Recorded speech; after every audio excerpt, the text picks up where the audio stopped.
All set. All right. So good afternoon, everyone. Thank you for coming to the event today. My name is Mary Mar Perez Cruz. I am the SAPSI East Collaborative for the city of Fitchburg. I have here Tina Growski, which I will introduce.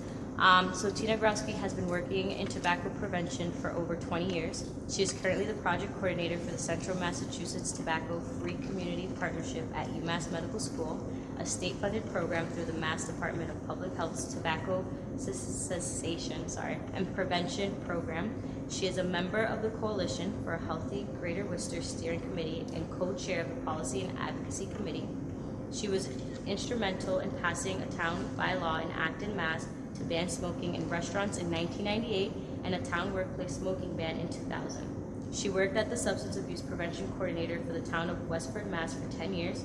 Tina holds a master's degree in expressive movement therapy and a master's in fine arts in choreography and performing arts. Tina is married and has a daughter. She has had a daily meditation and yoga practice for over 18 years. So here I have Tina.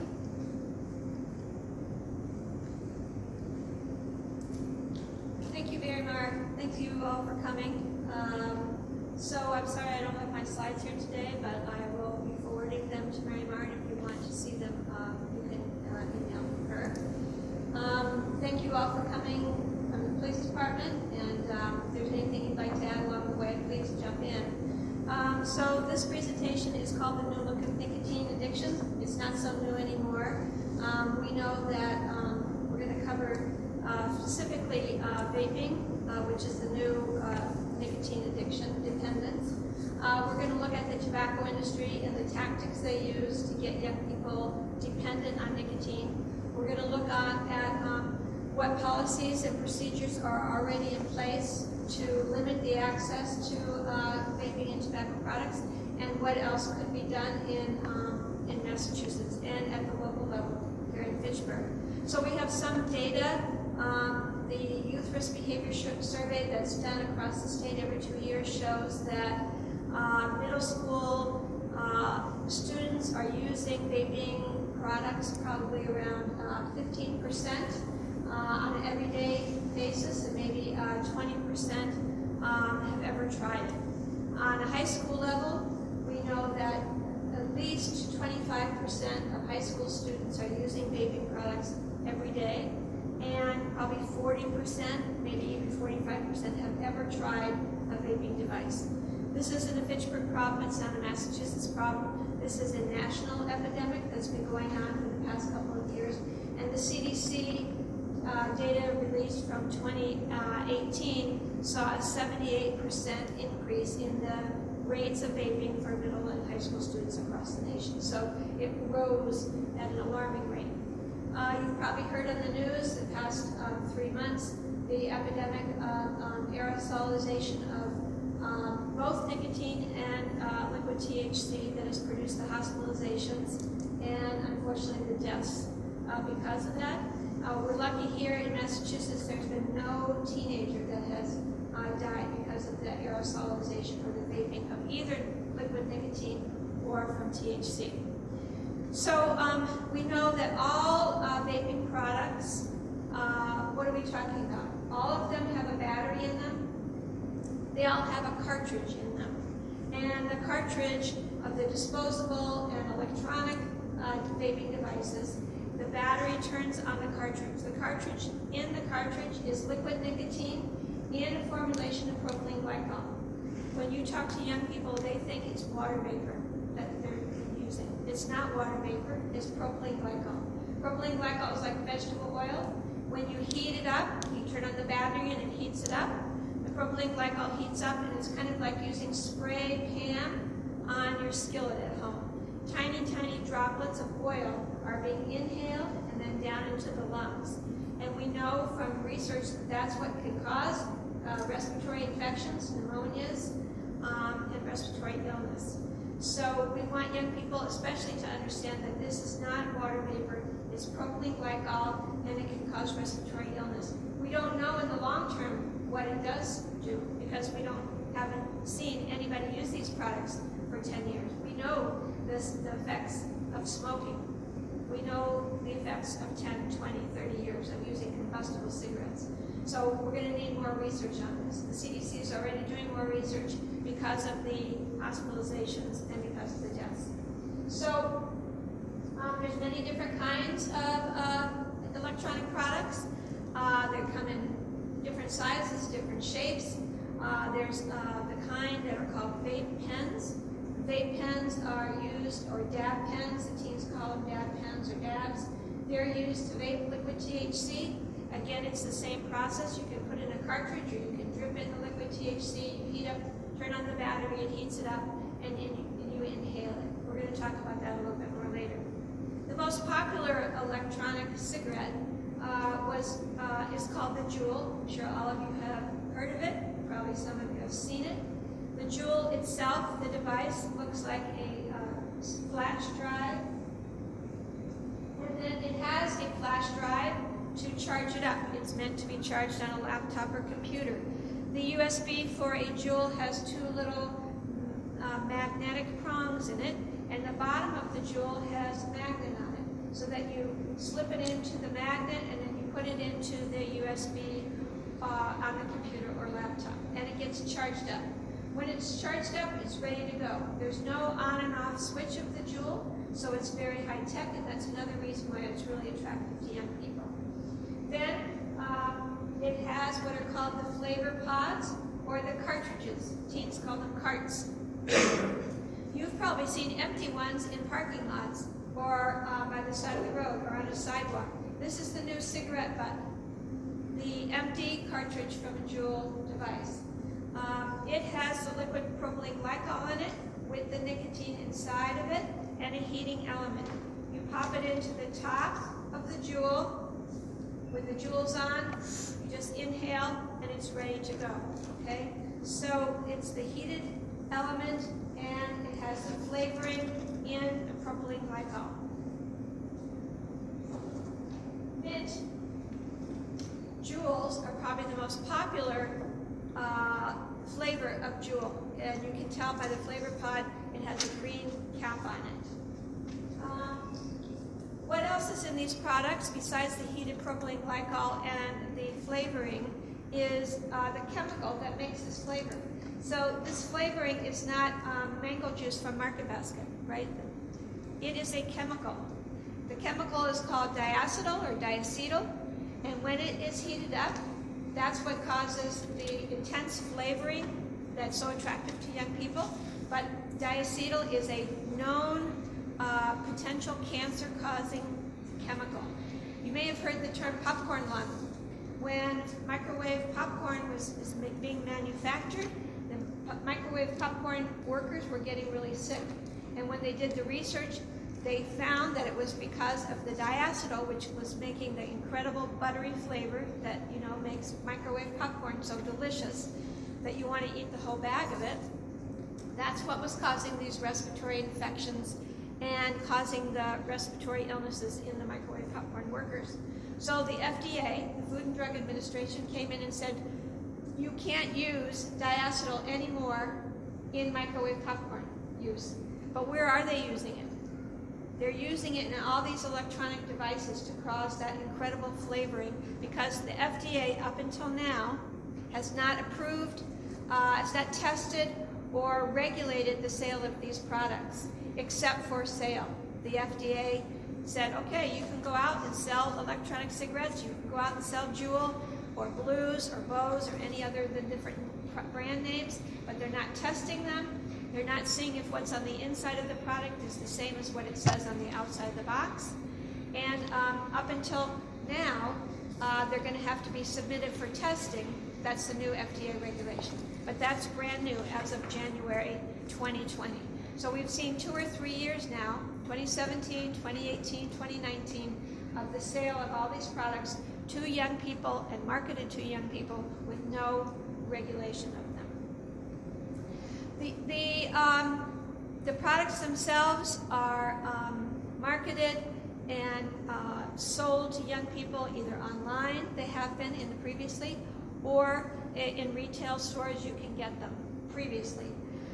The other problem with all the tobacco products, with these flavored products, are that young people do not understand the addiction of nicotine. So the three elements are propylene glycol, nicotine, and the diacetyl, plus other chemicals and nickel, metals, some trace metals.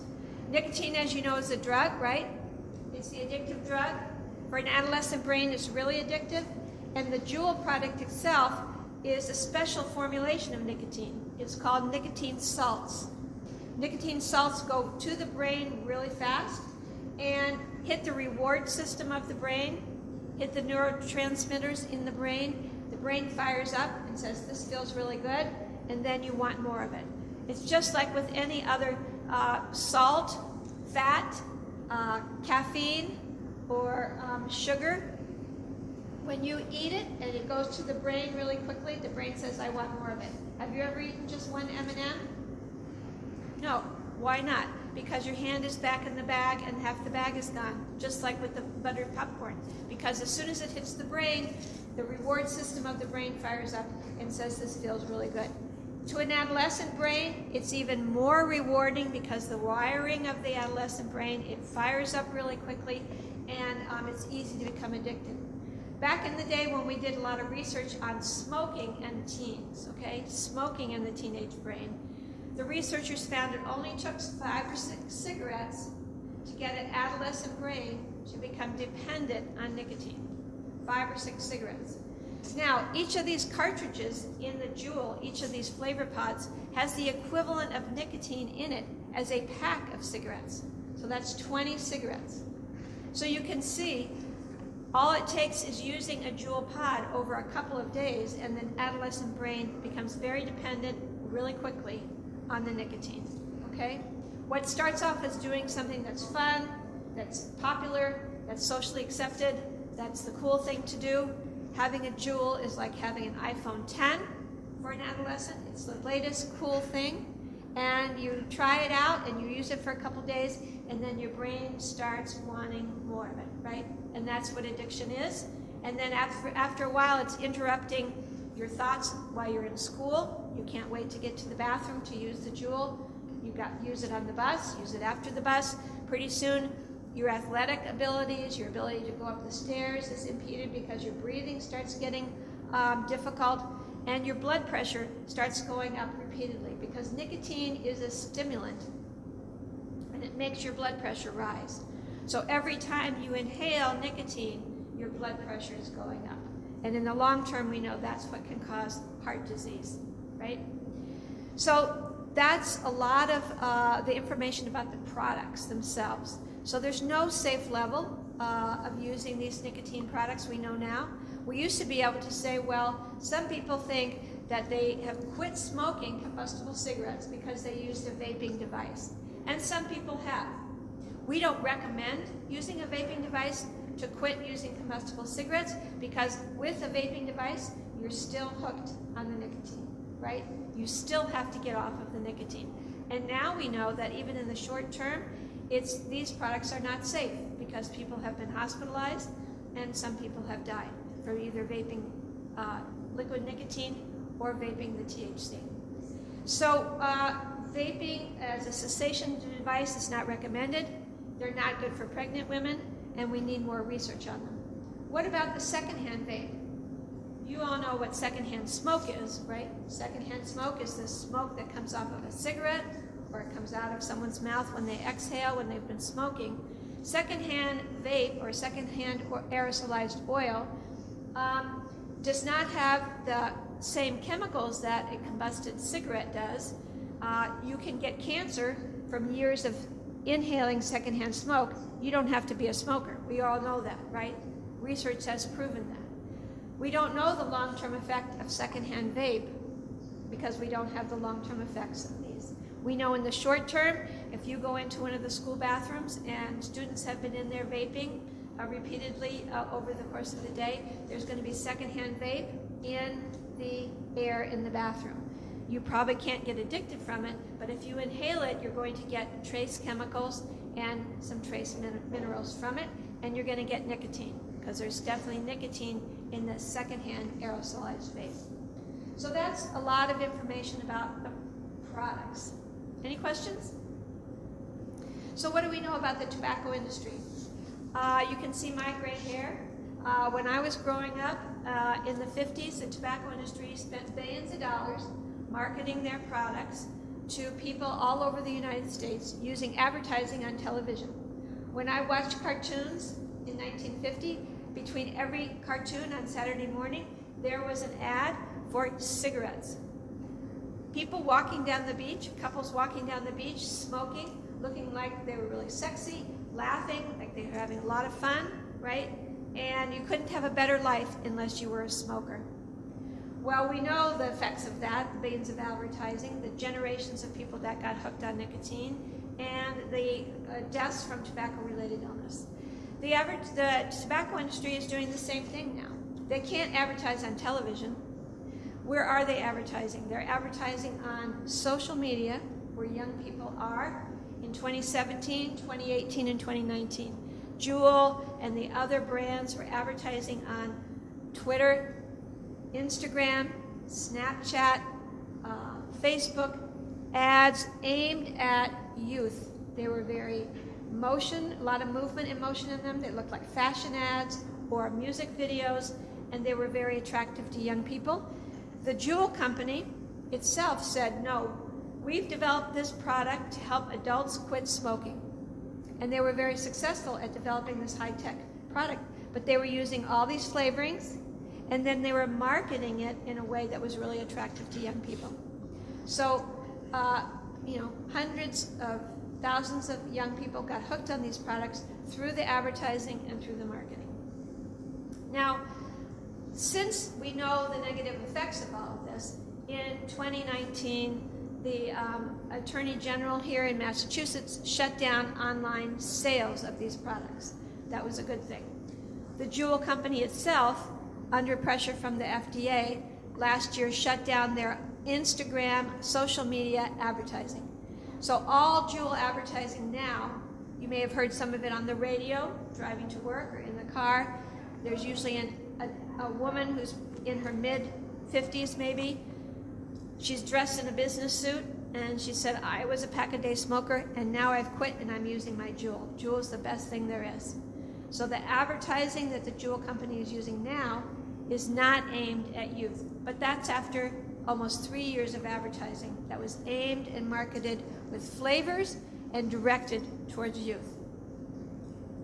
So that's how the industry's been marketing and targeting young people. They were also available in the retail environment up until January of this year in many communities, at the pump and pantry, at the gas station, at Cumberland Farms, at mom and pop stores. These flavored vaping products were sold in the retail environment. Then many communities started to, or they were available online. If you had a gift card, and you got it at Christmas in 2017, you got a gift card if you were a teenager from Aunt Sally or your grandma for $50. All you had to do was go online to the Juul website, put in a birth date, put in your gift card number, and then hit click and put your address in. You could get a Juul kit or maybe several kits because they were giving away a lot of coupons. So with a $50 or $25 gift card, you could probably get 3 or 4 Juul kits, and then through the mail at your house, and then you could take them to school and sell them. So there was no online checking of birth dates or cards, because these were not credit cards, these were gift cards. So again, hey, it's Miracle. Online sales here in Massachusetts, Maura Healey, as I said, decided to cut down and ban all online sales here in Massachusetts. So now, in the past, since 2019, you cannot buy these products online. So let's talk about a little bit about what else is in place. The policies and procedures that have been in place to stop the access to these products. So you may have heard that last year in Massachusetts, in 2019, the state passed a couple of new laws. One of them was the pharmacy ban, right? The pharmacy ban was passed town by town by town. So Fitchburg passed this back in 2018. Gardner, Clinton, Leominster, all passed the tobacco pharmacy ban. That means you can't buy any products, tobacco products in any pharmacy. So if you go to Rite Aid, you can't buy any tobacco products. Okay, and that includes vaping products as well. So even better than that, the next year they started raising the age to 21. You can't buy any tobacco products in any store unless you're the age of 21. But the most recent iteration is the new law here in Massachusetts that went into effect in January. And there's two basic parts about it. The new law says that you cannot buy any flavored tobacco products, whether it's a vape product or it's flavored chewing tobacco, except in a smoking bar. A smoking bar has to have a license from the Board of Health, and you have to be 21 to go into the smoking bar. Not a vape shop. So no vape shops can be selling any flavored tobacco products unless it's tobacco flavored. Believe it or not, there is such a thing as tobacco flavored vape pods or unflavored.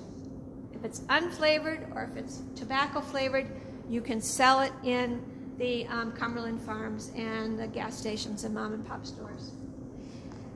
Then, starting in June, in Massachusetts,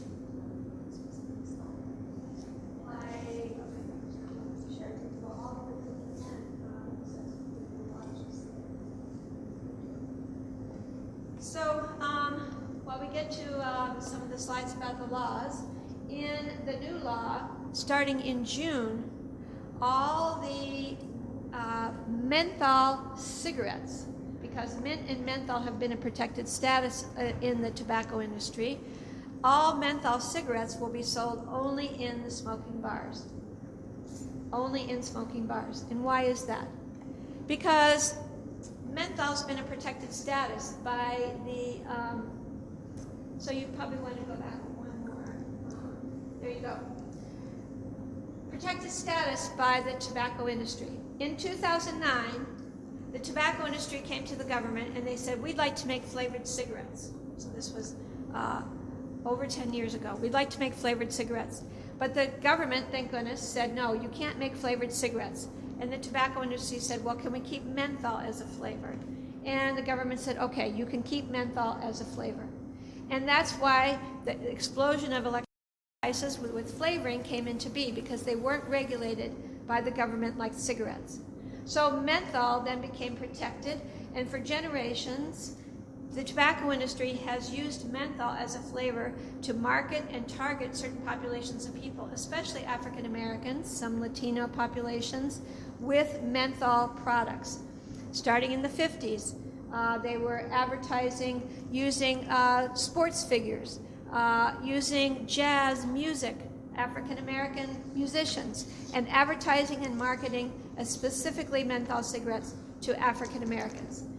The problem with this now is that all these years later, by 2020, we see health disparities in African American populations. People who have used menthol combustible cigarettes, who have smoked them for 10, 20, 30, 40 years, now have higher rates of lung cancer and higher rates of heart disease than white people. Because when you smoke a menthol cigarette, it's cooling. That's the whole point of the menthol. It's cooling, and you take it in and you inhale it, and you inhale it deep into your lungs. It goes way much down farther into your lungs. So that repeatedly doing this over many years, lung cancer develops deep in the lungs, and African Americans have higher rates of lung cancers than white people. This is a racist policy by the tobacco industry, targeting these populations of people. And now we have the data that shows the effects of this. So Massachusetts, being a progressive state, has gone this step farther than any other state in the U.S. and has included menthol cigarettes in the new tobacco law and says you can only get them now going forward in smoking bars. We also need to provide education about that, and we have a whole other presentation, if people are interested in it, about menthol and why this is now, the new law includes menthol only for sale in smoking bars. So there's new health insurance plans are going to be covering all updated health insurance for tobacco cessation with the new law, and all flavored mint menthol is going to be banned to the smoking bars. So what is the federal government doing now? So all this time the FDA said, go out and sell all these products, but they didn't limit the sale of them except for age to 18. They didn't test the products. They didn't market them and see whether what it was on the inside of the box was on the outside of the box. So just recently, the FDA now has a ban that they just put in place in January that bans the sale of all flavored tobacco products, but they're not including menthol. So if you live in Massachusetts, you can't buy menthol cigarettes except at the smoking bar. But if you go to New Hampshire, you can find them in the Cumberland Farms. Or if you go to Connecticut, you can find menthol cigarettes and mint vape jewel in Cumberland Farms, but not in Massachusetts, okay? That's the biggest difference between the federal law now and Massachusetts state law. So you can forward it. So what else can be done? You can forward it, thank you. So we have all new materials. Get yourself educated off of the website from called getoutraged.org, and we hope you are outraged by the fact of all these vape products for sale. There's information for parents, there's information for community organizations, information for police. There's new school toolkits and curriculum that can all be found on the website. All the materials, and some of them are on the back table when you first came into the room, are available on the Massachusetts Clearinghouse. So anything you order from the Clearinghouse, you can get these materials. Next slide. The most important thing is that when you talk to young people, or if you work with young people, you want to make sure that they understand that these products not have just water vapor in them. They have propylene glycol, so this is not water vapor. Most young people think it's like sucking on a lollipop. It's just flavoring, and most of them think there's not even any nicotine in these products. And then the fact that the tobacco industry is targeting them with these flavors to buy their products, right, and get hooked on nicotine. The only point of the tobacco industry is to make money, and make money for its shareholders. And that's why they've been marketing to young people. Talk with young people in any situation, whether you're a teacher, whether you're a parent, whether you're a community member. Next slide. And talk to them about your use if you've ever used these products, and make sure you talk to them about the facts. Next slide. So every school has school no smoking policies. Now vaping is also included in the smoke-free workplace law. So even if you don't have that in your school policy, although most schools have included it in their school policies, you can't vape anywhere that you can't smoke, smoke-free workplace law. So there's no vaping anywhere allowed in restaurants, in malls, in movie theaters, any place you can't vape, smoke, you can't vape. Next slide. We have a great group of high school students called the 84 movement. 84 stands for the 84% of high school students that did not smoke combustible cigarettes when they started this organization in 2000. Now it's about 93% high school students don't smoke. We know that. They don't smoke. They are vaping. So they get trained in public leadership and public speaking, and they go to the State House, they talk to the legislators, and they were really instrumental in getting these new laws passed. They can also make public presentations to the Board of Health or to a school committee. And they've been very important in getting these laws passed. And they go to the State House in April on Kick Butts Day and talk to the legislators. So we hope you can start one here at Fitchburg High School or any other youth-serving organization. Next slide. Finally, what are we going to do about young people who are already hooked on or dependent on nicotine? So we have a couple of new vaping cessation resources. They're app-based, so students, teenagers can access them on their phones, because that's where young people are, on their phones. One is called This Is Quitting, where they can get motivational text messages sent to them about how to get through the day not using nicotine. Or they can go to the next slide, which is the other app, which is called My Life, My Quit.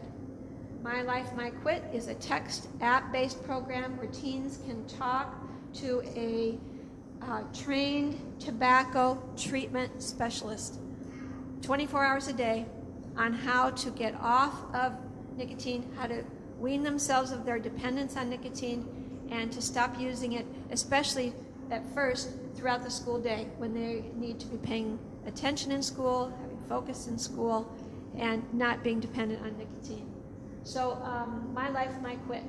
All school nurses are going to be offered training in vaping cessation counseling. We used to have smoking cessation counseling for school nurses. That's gone away because students aren't smoking anymore. So they've been offered new training that's started to be rolled out a couple weeks ago.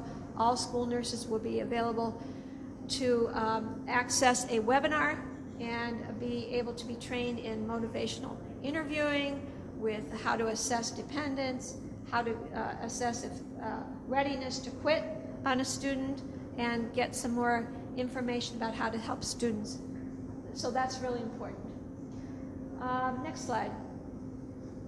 The CDC has some good resources and information. Go to the CDC website. This is an especially good one. It's called E-Cigarette or Vaping Products Visual Dictionary, and it goes back throughout all the history of vaping products all the way up until now. You get a little information. Finally, we still want people to support local regulations through the Board of Health, through the health departments. So that could include capping on retail licenses. So if you have 80 tobacco retail sales here in Fitchburg, you might want to consider reducing that number. So you put a cap on it at 80, and then if a store closes, that license doesn't get transmitted to somebody else, so then there'd be 79. If another store closed, then that license wouldn't be transferred to a new owner, and then there'd be 78. So reducing the number of places where tobacco can be sold, so capping licenses. Next slide. And we have education for youth. Our new education campaign is called Different Products, Same Dangers. We want young people to associate these products with cigarettes. We want them to know that it's addictive, there's nicotine, and there's cancer-causing elements in it. All these materials are available online at the clearinghouse. There's posters, there's flyers, there's mirror clings you can put on bathroom mirrors with the facts about the products. Next slide. Tobacco Free Mass is a statewide organization. Anybody can join it. Mass Teachers Association, Mass School Nurses Association, Mass Medical Society, all the insurance companies, they all are part of this large organization. And go to the State House and talk to the legislators about the state laws. They were really important in getting the new state law passed. And finally, here's my contact information if you want to follow up. If you're watching this on Fitchburg television and you'd like to get in contact with me, if you have any questions, please feel free to send me an email or give me a call.